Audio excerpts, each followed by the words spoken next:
ఈ వారంలో మకర రాశి వారికి బుధుడు, శని, రవి, కుజ యోగిస్తున్నారు. శని, కుజులు 3వ స్థానంలో యోగిస్తున్నారు. రవి 4వ స్థానంలో యోగిస్తున్నారు. కుజుడు యోగిస్తున్నారు. మొత్తం 4 గ్రహాలు యోగిస్తే మిగతా గ్రహాలు వ్యతిరేకత ఫలితాలు ఉన్నాయి. బ్రాహ్మడికి అన్నదానం చేయండి, దుర్గాదేవి టెంపుల్కి వెళ్ళండి, ఇంకా మంచి ఫలితాలు చూస్తారు.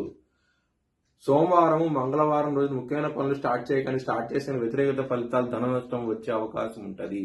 ఆదివారం రోజున మాత్రం ముఖ్యమైన పనులు స్టార్ట్ చేసిన ఖచ్చితంగా విజయం సాధిస్తారు.